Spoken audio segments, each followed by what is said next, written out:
요한복음 21장 1절부터 14절 말씀까지 보겠습니다. 요한복음 21장 1절에서 14절. 드디어 21장 마지막 장에 우리가 도달을 했네요. 자, 요한복음 21장 1절에서 14절 함께 교독하도록 하겠습니다. 제가 먼저 1절 읽습니다. 그 후에 예수께서 디베랴 호수에서 또 제자들에게 자기를 나타내셨으니 나타내신 일은 이러하니라.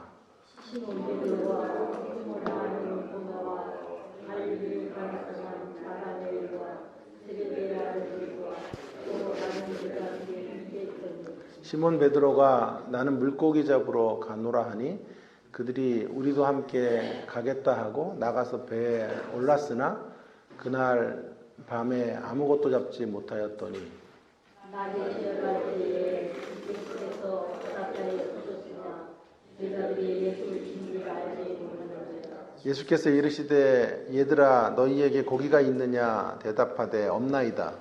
이르시되 그물을 내 오른편에 던지라 그리하면 잡으리라 하시니 이에 던졌더니 물고기가 많아 그물을 들 수 없더라.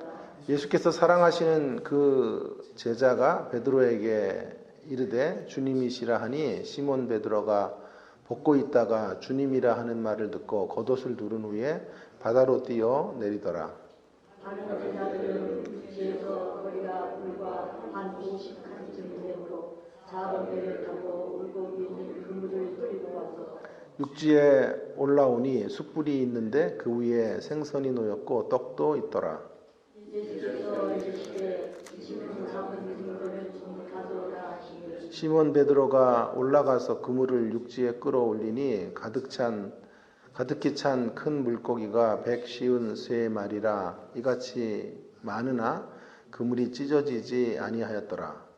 예수께서 이르시되 와서 조반을 먹으라 하시니 제자들이 주님이신 줄 아므로 당신이 누구냐 감히 묻는 자가 없더라. 예수께서 가셔서 떡을 가져다가 그들에게 주시고 생선도 그와 같이 하시니라.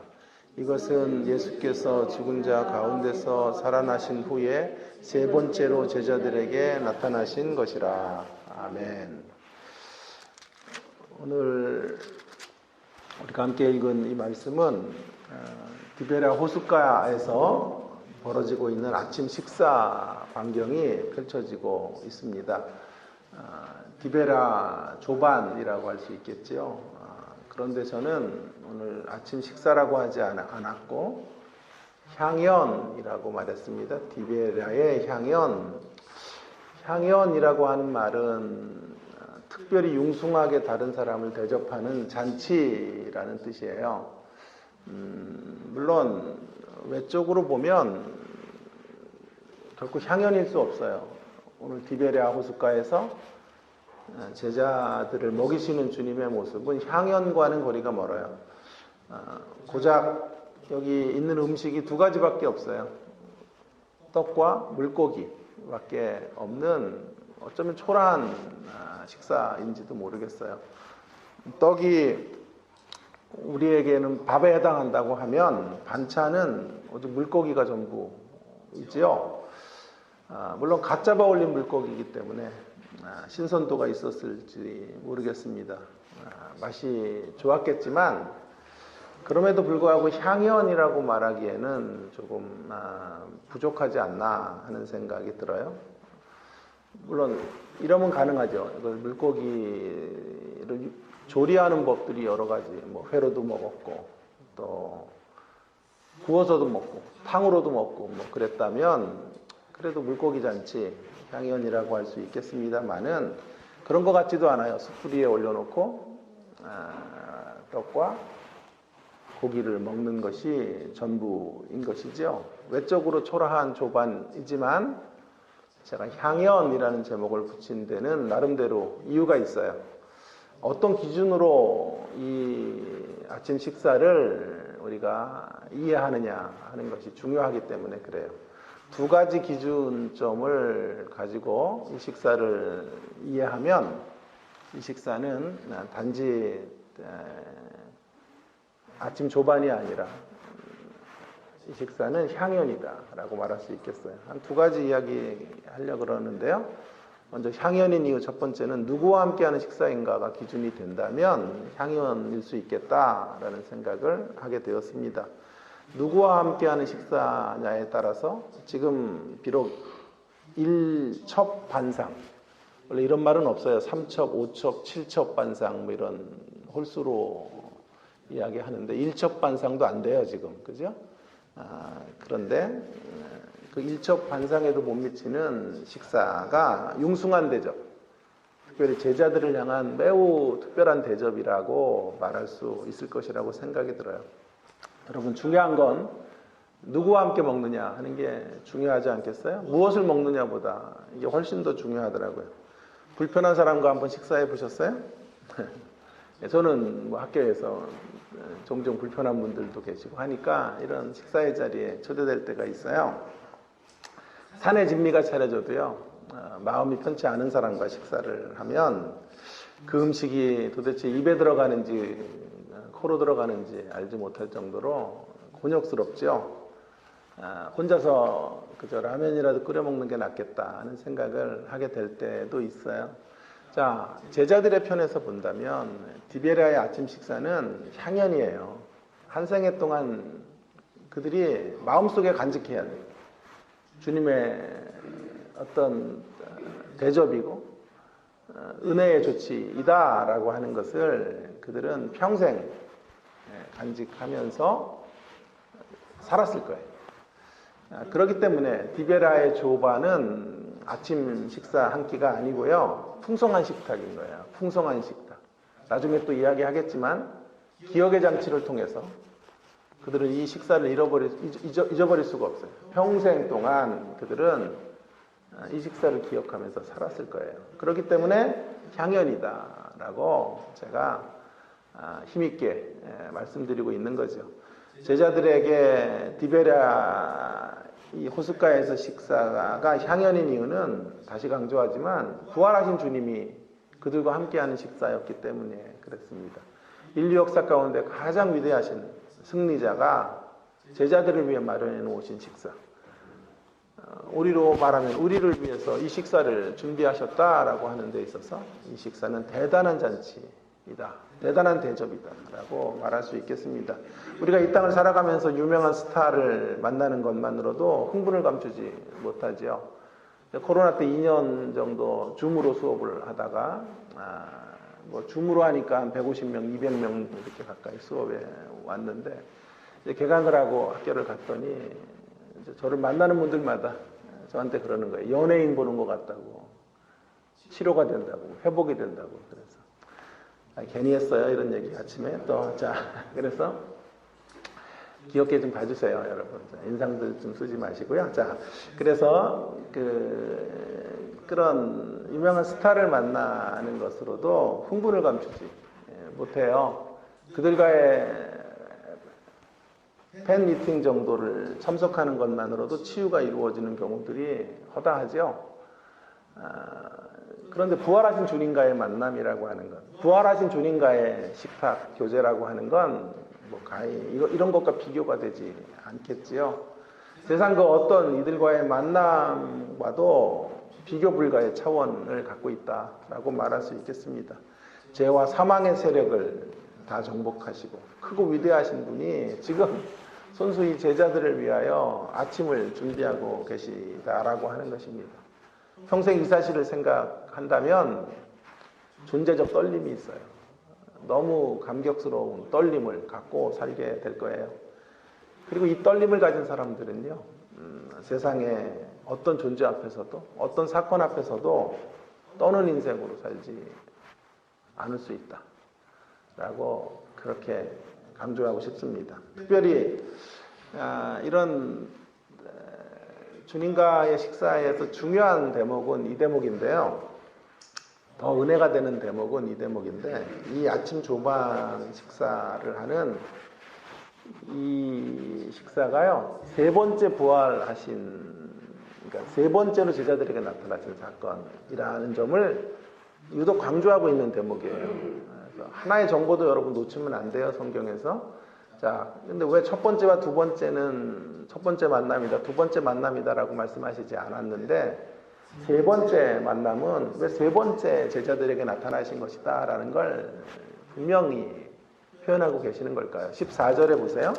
14절에 이것은 예수께서 죽은 자 가운데서 살아나신 후에 세 번째로 제자들에게 나타나신 것이라. 부활 후에 세 번째로 나타나신 것이에요. 이전에 두 번 나타나셨다는 거죠. 우리 확인 이미 앞에서 점검했던 것처럼 두려움에 빠져서 문을 걸어 잠그고 있는 제자들에게 첫 번째로 나타나셨죠. 또 한 번은 도마가 의심을 했잖아요. 그죠? 도마의 의심을 풀어주시기 위해서 나타나셨고 이제 세 번째 나타나셨다. 그런데 첫 번째와 두 번째에서는 숫자를 매기지 않았어요. 첫 번째라고 하는 말과 두 번째라고 하는 말을 표기하지 않았음에도 불구하고 지금 세 번째 만남에 대해서만은 유독 세 번째라는 말을 쓰고 계시는 것이 매우 특이한 점이 아니에요. 저에게는 이것이 매우 좀 특이했어요. 근데 그때 제자들의 모습은 어떤 모습이냐 하면 물고기 잡으러 가겠다 이런 말을 하고 있는데요. 여기 물고기 잡으러 간다는 말은 정확히 말하면 이런 뜻이에요. 물고기나 잡으러 가겠다라는 뜻이에요. 이제 소망 없다. 물고기나 잡으러 가야 되겠다. 이전의 삶으로 돌아가겠다라고 말하는 거죠. 여러분 첫 번째 만남을 통해서 주님이 해결하려고 했던 것은 두려움을 넘어서는 담대함을 주려고 했던 거죠. 두려움에 떨고 있는 제자들에게 첫 번째 부활하신 후 첫 번째로 나타나셔서 두려워 말라 평강이 있을지어다고 하셨고 두 번째 만남 도마의 의심을 확신으로 이끌어 주시기 위해서 두 번째 만남을 주님이 지금 갖고 계셨죠. 그리고 이제 세 번째 만남은 낙심하고 있는 제자들. 고기나 잡으러 가야 되겠다. 이제 주님 따라가는 이런 일도 그만하고 옛 직업으로 돌아가야 되겠다고 하는 자들에게 나타나셔서 치유와 회복을 주시는 장면이 오늘 본문의 세 번째예요. 놀라운 건 이 세 번째 만남에서는 한 가지가 더 실물 교육이 하나 들어와요. 그게 아침 조반, 아침 식사를 차리고 있는 거예요. 부활하신 주님께서 계속 나타나셨음에도 불구하고 여전히 이런 면에서 제자들 우리만도 못한 것 같아요. 우리 같으면 부활하신 주님이 한 두 번 정도 나타났으면 의기충천해서 사명을 향해서 좀 달려가겠다. 그 정도 되지 않을까요? 눈에 보이게 우리의 공동체 가운데 현현하시고 임재를 드러내셨다면 극적으로 좀 다른 삶을 살아갈 수 있을 텐데 아닐까요? 그런데 그러지 못하고 있는 제자들, 그런 제자들에게 이제 주님은 특단의 조치를 취하시는 거예요. 더 높은 은혜의 조치들을 취해 가시는 거죠. 그게 바로 아침 조반 마련해 주시는 사건인 거예요. 그들을 세차게 밀어붙이시지 않아요. 책망하려는 의도가 여기엔 없어요. 그들을 향한 더 강력한 은혜의 어떤 메시지, 은혜의 조치를 지금 허락하고 계시는 거죠. 그들의 있는 모습 그대로 받아주시는 거예요. 그들의 있는 모습 그대로 받아주시는 거예요. 특별히 여기 강조되는 사람이 베드로인데요. 베드로가 이제 요한이 주님이시라고 하니까 또 아까 제가 7절 읽다가 잠깐 웃음이 나와가지고요. 참기가 힘들었어요. 그러니까 옷을 벗어서 7절에 주님이시라고 하는 말을 듣고 겉옷을 두르네 바다로 뛰어. 이 사람은 하여튼 성격이 급한 사람이에요. 그래가지고 좀 다혈질이라 그럴까요? 그리고 즉각적으로 반응을 하고 막 이러는 스타일 있잖아요. 우리 교인들하고는 좀 달라요. 즉각적으로 아멘도 없고 이런 거 전혀 다르고요. 여기는 막 은혜가 밀려오면 막 아멘으로 외치고 벌떡 일어서서 막 할렐루야 노래를 부르고 뛰어나가고 행동하고 그리고 또 좌절하고 절망하고 물에 빠지고 하는 사람인데 여전히 그 베드로의 행동이 중간에 딱 끼어져 있다는 것은 우리에게 무슨 이야기를 해주려고 하는 걸까요? 베드로는 몇 번 부인했나요? 제자들과 함께 베드로 3번 주님을 부인한다. 그죠? 3번 주님을 부인하는 자리에 다시 3이라는 숫자들을 강조하심으로써 하나님의 은혜의 조치가 어떤 것인지를 알려주려는 거죠. 저 지금 무슨 알레고리적인 해석을 하는 것이 아니고요. 많은 학자들이 이 세 번째라는 라는 표기를 하는 3이라는 숫자가 21장에서 중요하다라는 문제 제기들을 하고 있기 때문에 제가 여러분들과 함께 그런 이야기들을 나누고 있는 거예요. 특별히 우리가 그런 이야기들을 베드로와 유추해서 연결해 본다면 베드로가 가졌던 3번의 실패와 부인의 자리를 뒤엎는 은혜의 물결, 은혜의 어떤 조치들을 상기하게 만들고 그것들을 깨닫게 하는 측면에서 3번째로 만나는 주님의 3번째 나타나시는 장면, 1번, 2번, 3번까지 그 제자들을 찾아오시는 이야기가 여기 기록이 될 수 있다라고 말할 수 있겠습니다. 우리를 향하신 적용들을 좀 보면요, 여러분들 우리는 답보 상태에서 그렇게 신앙생활을 하고 있어요. 그런 우리들에게 주님은 오시되 위협하지 않으세요. 우리를 있는 모습 그대로 받아주시고 어떤 우리들의 실수나 넘어짐 앞에서 질타하시거나 책망하시려는 주님의 의도가 없어요. 오셔서 식사를 제공해 주시고 다시 원기를 회복하라고 말씀해 주시는 것뿐이에요. 여러분, 부활하신 주님의 이런 표현이 가능할까요? 장엄한 섬세함? 장엄해요. 부활하셨으니까 장엄한데 이렇게 섬세하세요. 아침 식사를 손수 만드시고 그것들을 허락해 주시는 장엄한 섬세함으로 식탁을 통해 우리를 향연 같은 인생, 잔치 같은 인생으로 초대하시려는 주님의 모습을 보는 거예요. 그래서 오늘 제가 향연이라는 단어가 이 21장과 가장 어울리는 단어다라고 주장하고 싶은 거예요. 제가 만일 요한복음 주석을 쓴다면 21장의 이 본문의 제목을 이렇게 잡고 싶어요. 향연이라는 말로 표현해야 된다라고 주장하고 싶습니다. 어느 소파 광고가 저의 귀에 확 들어오더라고요. 여러분도 아실 거예요. 아이들은 부모라는 소파에서 자란다. 자코모. 들어보셨어요? 아이들은 부모라는 소파에서 자란다. 그래서 어느 날 한번 써먹어야 되겠다 생각을 했어요. 그래서 제가 비슷하게 패러디를 해봤어요. 신자는 주님이라는 식탁에서 자란다. 디베랴. 네? 신자는 주님이라는 식탁에서 자라는 거예요. 디베랴. 괜찮았나요? 신자된 우리들은 디베랴 식사에서 디베랴 식탁에서 만들어지는 사람들이에요. 만일 누가 식탁 회사를 계획하고 계시다면 이름을 제가 알려드릴게요. 디베랴 식탁. 그러면 아마 대박이 날 거. 아닐까요? 대박이 날 것 같아요. 제가 보기에는. 전에 여기 안섭 집사님인가 계셨었죠? 그분이 교회 이제 나가시기 전에 저한테 전화가 오셨더라고요.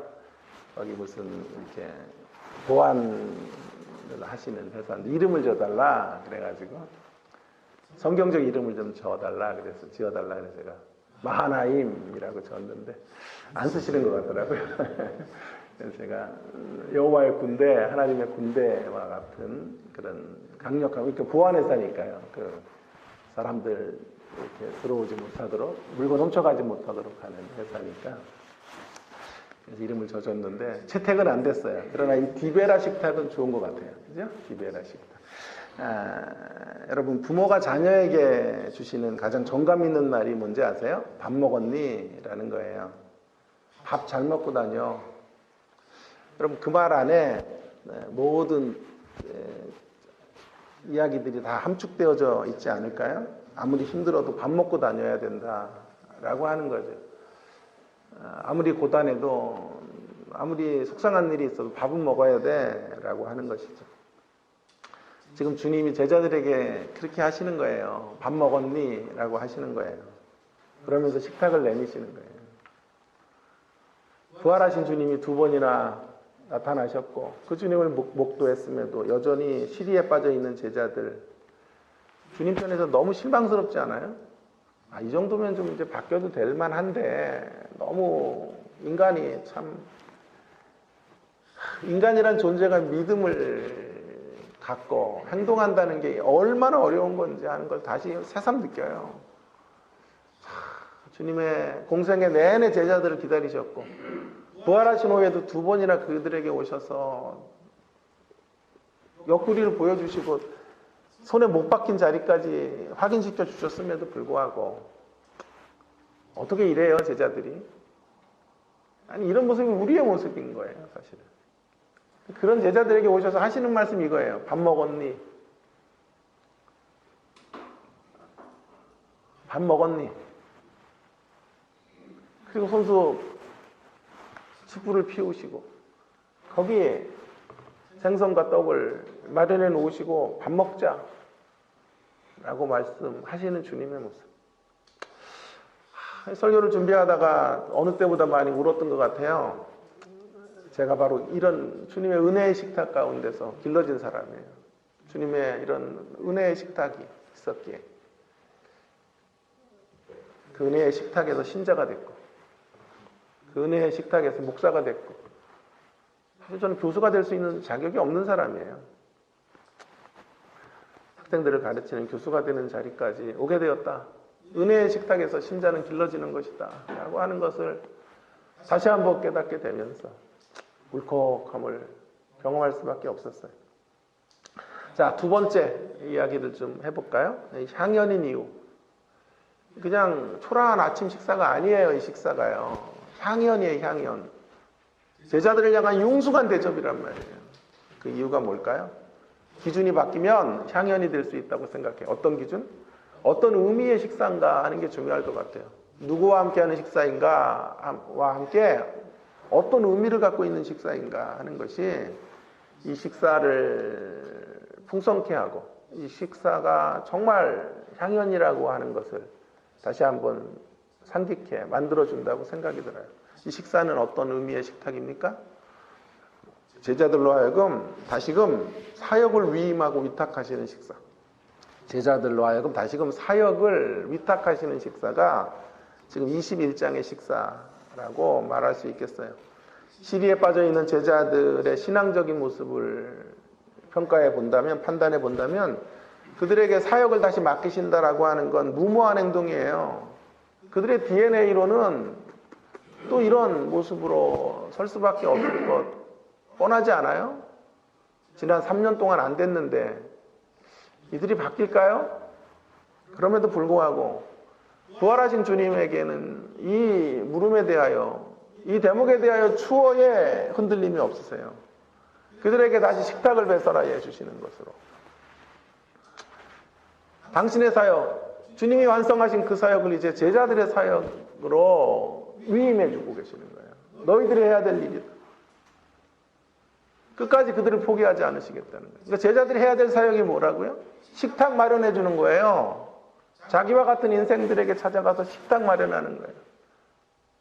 아무리 속상한 일이 있어도, 아무리 속을 새기는 자녀들 있어도 밥 먹자 하시고 밥은 먹고 다녀라고 권면해 주고 언제든지 토닥거리고 안아주는 사역이 우리의 사역이라는 거 아니에요?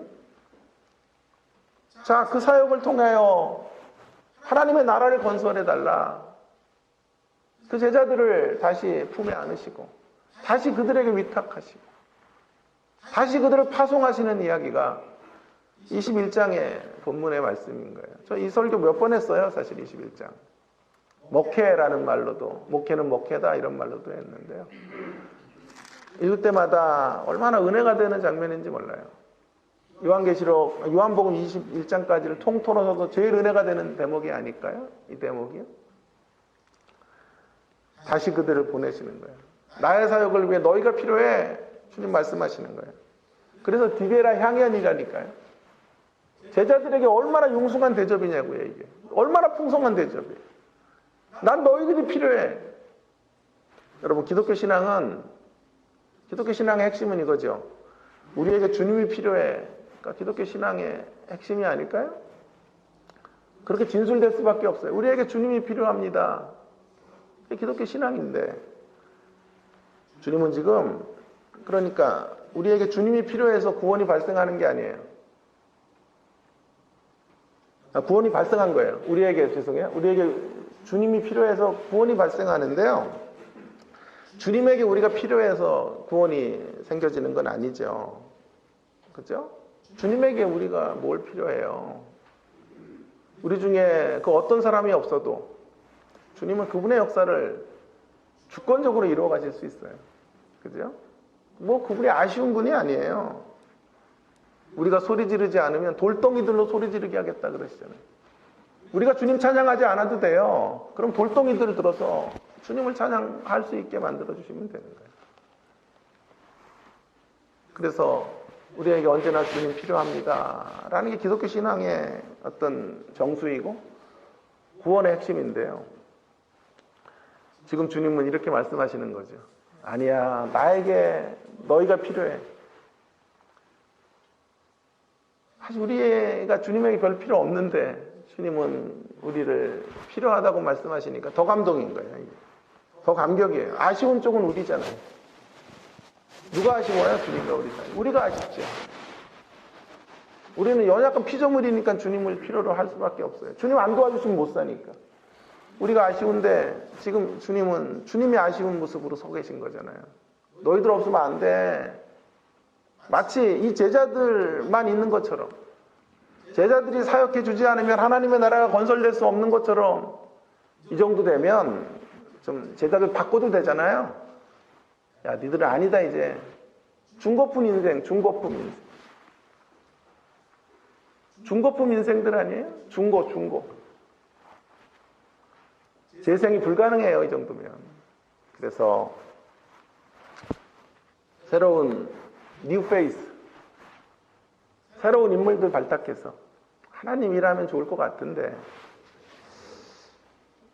망가질 대로 망가지고 실패할 대로 실패하고 오물을 뒤집어 쓰고 누더기 인생과 같은 존재들인데, 그럼에도 불구하고 주님은 제자들과 우리를 고집하고 계시는 거예요. 너희가 필요하다고 말씀하시는 거예요. 너여야 한다라고 말씀하시는 거예요. 파리의 연인 기억하세요? 유명한 대사 아세요?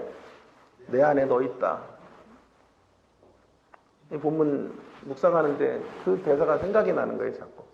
이상하죠. 본문이 자꾸 생각나야 되는데 이상하게 그런 드라마가 생각이 나요. 내 안에 너 있다라는 거죠. 주님도 지금 내 안에 너 있다 그러시는 거예요. 내 안에 너 있기 때문에 너희가 필요해 라고 말씀하시는 거예요. 근데 파리의 연인과는 좀 차이가 있어요. 파리의 여인은 상대가 사랑스러워서 한 말이에요. 사랑스러운 짓을 하니까 내 안에 너 있어. 우리 결혼하자 이렇게 가는 건데요. 주님에게 지금 제자들은 망가질 대로 망가져 있다는 거예요. 사랑스러운 구석이 하나도 없어요, 사실. 그럼에도 불구하고 찾아오셔서 나는 내가 필요해. 내 안에 너 있기 때문에. 내 안에 너 있어. 우리가 주님 안에 있기. 그래서 우리를 필요로 하시는 거죠. 이게 바로 디베리아의 식사예요. 그것을 실물 교육으로 보여주시는 게 디베리아 식사입니다. 자, 그렇다면 주님이 우리를 고집하시는 이유가 뭘까 하는 것을 좀 더 천착하면서 깊이 생각해 볼 필요가 있겠어요. 주님 왜 우리를 고집하실까요? 우리의 도움 없이 하나님 나라가 이루어질 수 없는 것, 그것은 아니죠. 그건 뭐 말도 안 되죠. 하나님이 절대자인데 말씀 한마디로 세상을 창조하시는 분인데 우리 없다고 안 되겠어요? 그건 뭐 말도 안 되는 얘기죠. 요한복음을 중심으로 요한복음에서 한 워딩을 가지고 이 문제에 대한 답을 얻는다면 답은 이거밖에 없어요. 요한복음 13장 1절인데요. 13장 1절에 이렇게 말씀하시죠. 주님이 한 번 사랑한 자를 끝까지 사랑하시느니라. 주님은 한 번 사랑한 자를 끝까지 사랑하세요.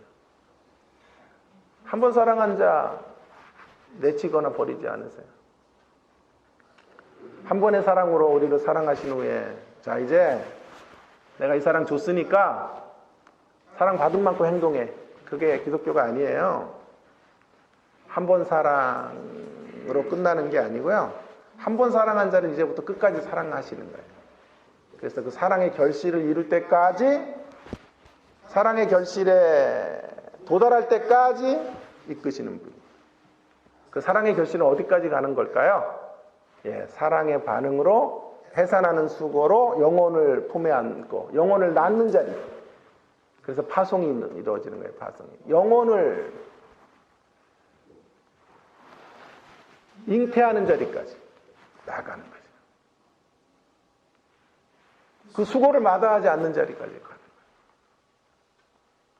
그것이 주님의 사랑의 결실의 자리. 그 결실의 자리까지 주님은 그들을 이끌어 가시겠다고 하시는 거죠. 이를 위하여 주님은 지금 기억의 장치를 자극하기 위한 아침 조반을 준비하시는 거예요. 식탁 교제를 다시 그래서 베풀어 주시는 거예요. 다시금 베풀어 주시는 거예요. 제자들에게 주님이 친히 조반을 만들어 주시는 거예요. 조반 그 이상이라니까요. 제자들로 하여금 기억의 편린을 자극하는 식사. 기억의 편린을 자극하는 식사예요. 기억을 찾아 기억의 조각을 따라가도록 하는 식사. 기억의 조각을 이제 맞추는 그런 식사란 말이에요. 자, 그러면 제자들은 이 식사 앞에 섰을 때 주마등처럼 어떤 장면들이 떠올랐을까요? 여러분, 어떤 장면이 스쳐 지나갔을까요? 예, 두말할 것도 없죠. 공생애의 식사 장면. 공생애 동안 예수님은 늘 식사하셨죠. 그런데 줄겨 식사한 대상이 죄인들이에요. 창기들이에요. 세리들이에요. 그래서 예수님의 별명이 먹기를 탐하는 자, 포도주를 즐기는 자가 될 정도로 제자들과 함께 식사하시고 포도주를 즐기셨던 것 같아요. 누가복음 7장 34절이 증거 구절이에요. 제가 읽어볼까요? 7장 34절. 누가복음 7장 34절. 인자가 와서 먹고 마시매 너희 말이 보라 먹기를 탐하고 포도주를 즐기는 사람이요 세리와 죄인의 친구로다 하니. 예수님에게 붙어있는 별명이 뭐냐 하면 세리와 죄인들의 친구로 먹기를 탐하는 자. 그러니 줄겨 예수님이 식사하셨던 대상은 세리들이에요. 그 시대에 소외되고 그 시대에 손가락질 당했던 세리들과 창기들이에요. 죄인들이에요. 얼마나 이들과 식사를 주님이 즐겨하셨고 이들의 식사 교제에 중점을 두셨는지 별명이 붙을 정도라니까요. 먹기를 탐하는 자라는 별명이 붙었어요. 자, 제자들의 반응이 어땠을까요? 그때 제자들은 어떻게 반응했을까요? 강력히 예수님 말렸겠죠. 제자들의 불만 목록 1호가 죄인들과 식사하는 거예요. 창기 집에 들어가 식사하시는 거예요. 항변을 계속했겠죠. 주님 다른 행동들은 다 이해가 되는데 제발 세리들과 먹지는 마세요. 창기들과 먹지는 마세요. 격이 있는 사람과 식사하셔야죠. 격이 있는 사람과 식사하셔야죠.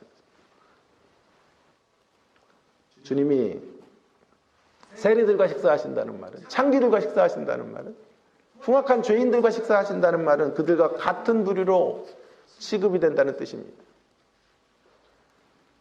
예수님께서 제자들의 불만 모르실 리 없었죠. 그럼에도 식탁 교제를 공생애 동안 고집하셨어요. 왜냐하면 이것이 예수님이 오신 목적 중에 하나이기 때문에 그래요. 예수님은 식탁 교제를 통하여 하나님 나라의 교제가 누구에게도 차별 없이 열려 있다는 실물 교육을 하시기를 원하셨어요. 누구에게도 차별이 없다. 하나님의 나라는 빈부격차와 남녀노소, 신분과 지위 이것과 상관없이 타고난 태생적 모습과 상관없이 하나님의 나라는 모든 이들에게 공평하게 열린다라는 것을 사인하시고 드러내시는 실물 교육이 식탁 교제인 거예요. 자, 공생애 때 이 장면이 제자들의 머릿속을 스쳐 지나갔을 때 그래서 그런 기억의 편린들을 자극하는 식사라니까요. 그래서 그 기억의 조각들을 맞추게 하는 식사. 이제 부활하신 주님 앞에 세 번째 나타나신 주님 앞에 제자들이 서 있어요. 자, 공생의 기간 동안 죄인과 세리의 자리에 이들이 들어간 거예요. 이제 알게 된 거예요. 아, 자신들이 세리이고 자신들이 죄인이고 자신들이 영적 창기와 같다는 것을 이제야 깨닫게 되는 거예요. 주님을 부인하고 부활하신 주님이 이전에 2번까지 나타나셨음에도 여전히 고기를 잡으러 가고 있는 고기나 잡으러 가자. 무슨 소망이 있어 인생. 이제 고기나 잡으러 가자. 하시는 제자들을 초대하시는 주님. 마치 공생의 기간 동안 세리와 창기들, 죄인들과 같았던 그런 모습으로 지금 서 있는 자기 자신들을 포기하지 않으시고 다시 오셔서 내가 너희를 회복하노라.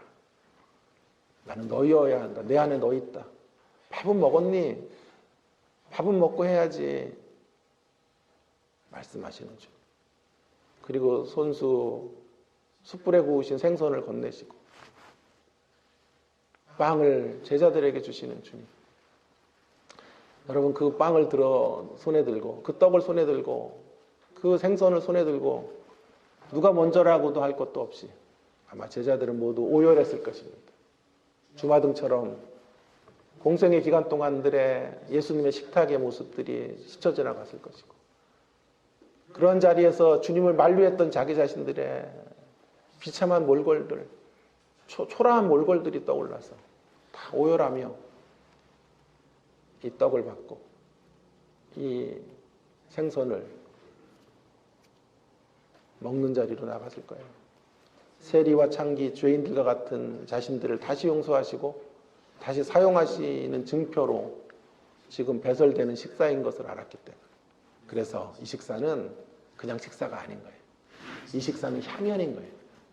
엄청난 향연인 거예요. 융숭한 대접 허락해 주시는 거예요. 그렇다면 마지막으로 우리는 왜 다시금 이 공생의 식탁을 상기시켜야 됐을까요? 왜 기억의 편린들을 다시 자극하는 식사를 주님은 지금 제자들에게 공급하셔야 됐을까요? 이유가 있어요. 이유가 있어요. 그 이유는 그들의 사역이라는 게요. 그들의 사역이 일이 아니거든요. 열심만으로 이루어질 수 있는 일이 아니거든요. 그들의 사역이 주님이 떠난 후에도 계속 이루어지기 위해서는요. 한 가지가 있어야 돼요. 자신들이 어떤 대접을 받았고 어떤 사랑 가운데서 키워졌는지를 날마다 확인해야 돼요. 그래서 자신들이 받은 대접이 있어야 남을 대접할 수 있는 거예요. 안 그러면 본전 생각 나거든요. 회역한 인생들을 만나서 우리가 용서하고 사랑하고 기다린다는 거는요. 우리 자원으로는 안 되거든요. 우리는 그런 자원이 없어요. 우리는 남을 용서할 만한 자원이 없어요. 다른 사람이 나에게 악수 한번 제대로 청하지 않아도 우리는 그 사람 용서 못해요. 학생이 내 강의에 대해서 불평 한마디만 해도 그거 넘기지 못해요. 그 우리 인생에 우리에게 무슨 자원이 있어요? 아무 자원이 없어요. 다른 이들에게 어떻게 날마다 식사를 배설하고 어떻게 주님의 이 큰 사랑을 그들에게 줄 수 있어? 우리의 결심으로는 안 될 거예요. 그래서 이 식사를 다시 배설하시면서 너희들이 어떤 사랑을 받았고 어떤 대접을 받았는지 날마다 기억하게 하시는 거예요.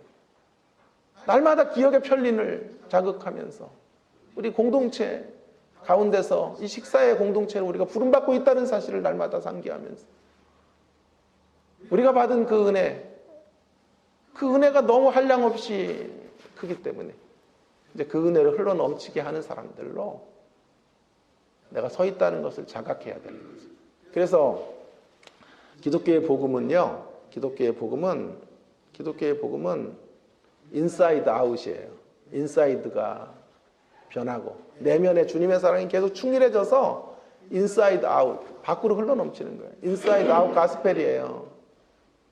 복음의 특성 중에 하나는 인사이드 아웃이라니까요. 내면이 주님의 은혜로 무르익을 때는 무르익고 내면에 주님의 사랑이 가득 채워져서 내 안에 가둘 수가 없어요. 내 안에 가둘 수 없는 그 사랑이 넘쳐 흐르는 거예요. 주님으로부터 너무나 존귀한 대접, 융숭한 향연의 자리에 너무나 많이 초대된 인생이기 때문에 한 생애 동안 주님의 식탁에서 자라난 존재들이라는 것을 날마다 우리는 확인하기 때문에 이제 다른 이들에게 식사 한 끼 사주는 것, 다른 이들에게 아낌없이 대접해주는 일들을 할 수 있는 거예요.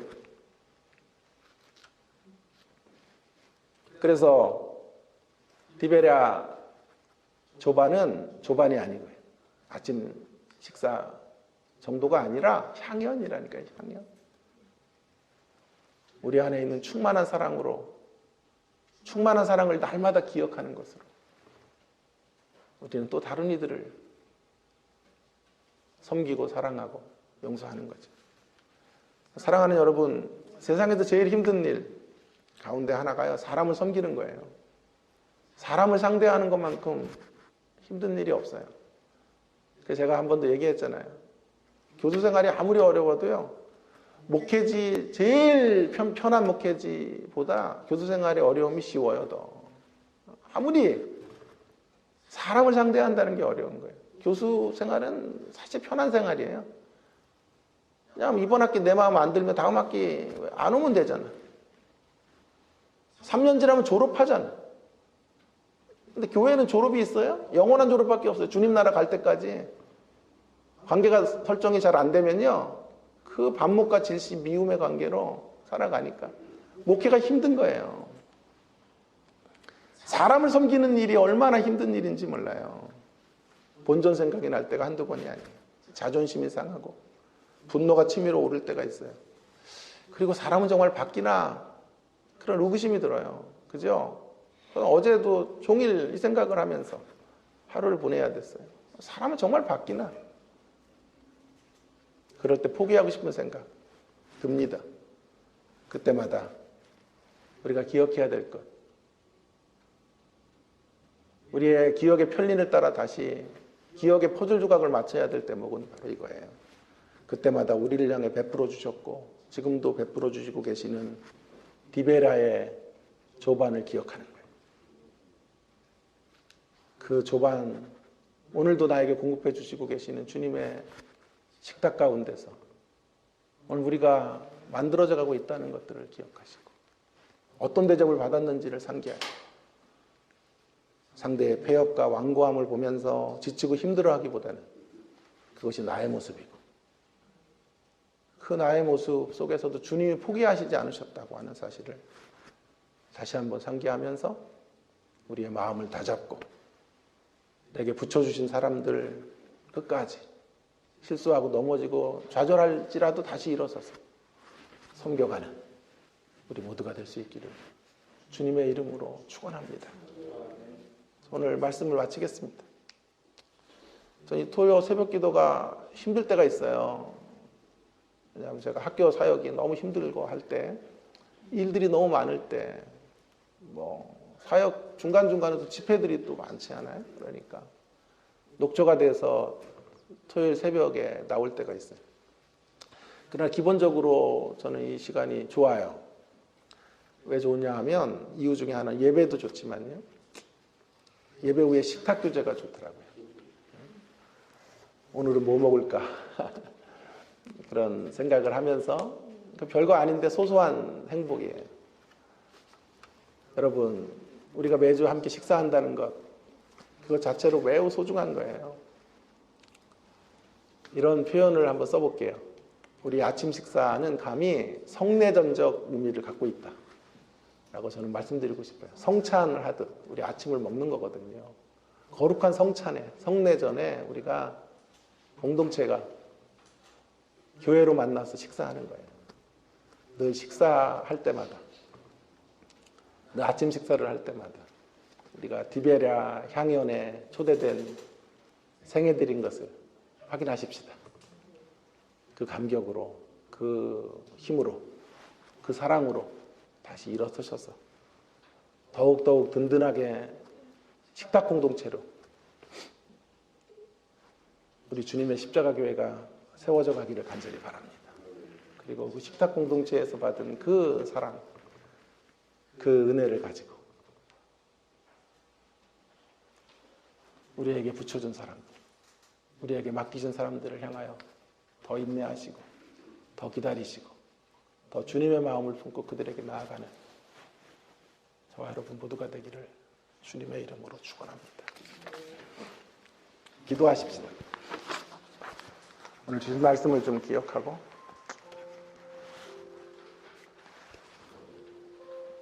아이는 소파에서 자란다 그러잖아요. 부모라는 소파에서 자란다. 우리는 어디에서 자랐을까요? 주님의 식탁에서 우리는 자란 사람들이에요. 이 식사가 없으면 우리는 온전한 하나님의 사람 될 수 없었을 거예요. 이 자리까지 나오지 못했을 거예요. 날마다 우리에게 디베랴에 향해 온 그 풍성한 대접의 자리로 우리를 초대해 주셨기 때문에 내 안에 너 있다. 밥은 먹어라. 밥은 먹고 살아야지. 밥 먹었니? 라고 말씀하시는 주님이 계셔서 그 주님의 회복과 은혜, 용서하시는 사랑, 그 사랑으로 오늘 여기까지 이 자리까지 이르게 된 줄로 믿습니다. 우리의 사명 한 가지예요. 우리가 받은 그거 흘려보내는 거예요. 우리 안에 충만한 주님의 그 사랑을 이제 우리 안에 다 담아놓을 수가 없어서 그걸 선교라는 이름으로, 전도라는 이름으로, 섬김이라는 이름으로 다른 이들에게 나누어주는 일들, 사람을 섬기는 게 얼마나 힘든 일인지 몰라요. 우리가 낳은 자식 하나도 우리 간수하지 못하는 사람들인데 그 가족의 범주를 또 넘어서 또 다른 사람들을 향해 참고 인내한다는 건 정말 어려운 일이거든요. 그러나 주님이 그 일을 우리에게 부탁하고 계시고 당부하고 계시기 때문에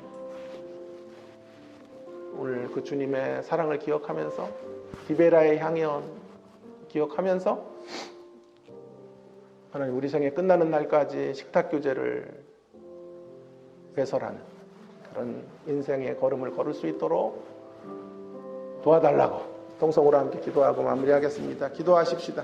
하나님 아버지 은혜를 감사합니다. 오늘도 저희들에게 귀한 말씀 주셔서 디베라의 향연의 자리, 그 복된 대접의 자리에서 주님 우리가 길러졌고 만들어졌고 주님을 만났고 주님 안에 이렇게 하나님을 섬기는 하나님의 사람들로 설 수 있었음을 다시 한번 하나님 오늘도 말씀을 통해 깨닫게 하시고 붙잡게 하셔서 감사합니다.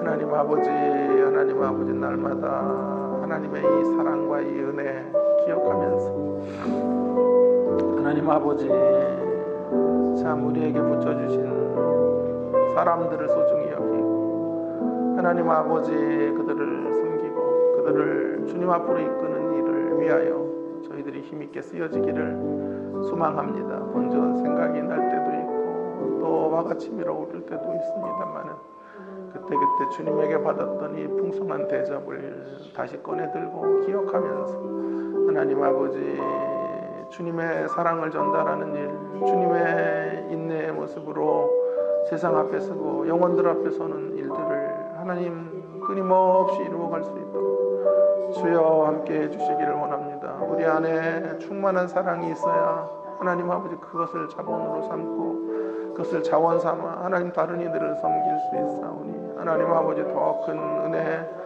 하나님 기억하고 간직하고 하나님 그 은혜를 하나님 우리 안에 담을 수 없어서 이제 펼치고 나누고 드러내는 저희들 되도록 인도해 주시기를 소망합니다. 이 사랑의 공동체로 먼저 든든하게 세워지게 하시고 아버지 하나님 우리의 모임 속에서 하나님 아버지 식탁 공동체가 아름답게 세워져 가는 것을 통하여 하나님 아버지 이 식탁의 의미를 알리는 인생의 걸음을 더 힘있고 능력있게 걸어갈 수 있는 주의 자녀들로 주님 우리 모두가 설 수 있도록 함께 주시기를 간절히 원하오니 주여 도와주시옵소서.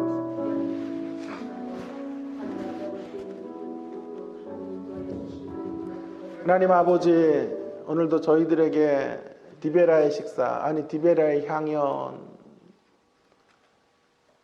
이 귀한 말씀 하나님 허락해 주셔서 감사드립니다. 실패한 제자들 낙심하고 좌절에 빠져서 부활하신 주님을 두 번이나 생생하게 경험하고도 물고기나 잡으러 가자고 그렇게 좌절과 절망의 자리로 나아가고 있었던 그 제자들에게 다시 오셔서 아침 조반을 만들어 주시고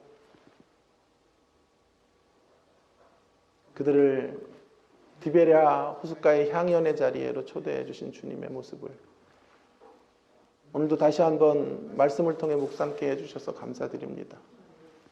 제자들을 향한 그 사랑이 우리를 향하신 주님의 사랑인 것을 다시 한번 기억하면서 하나님 아버지, 우리가 어떤 대접을 주님 앞에 받았고 어떤 사랑 안에서 지금 만들어져 가고 있는 생애드림을 다시 한번 확인할 수 있는 이 시간이 되어지기를 원합니다. 그 사랑으로 주님, 우리도 다른 이들을 섬기게 해주시기를 원합니다. 우리 주변에 우리에게 붙여주신 사람들, 아무리 힘들고 어려워도 주님의 마음과 주님의 심장을 가지고 그들에게 식탁의 의미를 알려주고 식탁 공동체를 그들을 초대하고 이끄는 일에 힘있게 쓰여지는 주님의 십자가 교회 모든 성도님들이 다 될 수 있도록 함께하여 주시옵소서.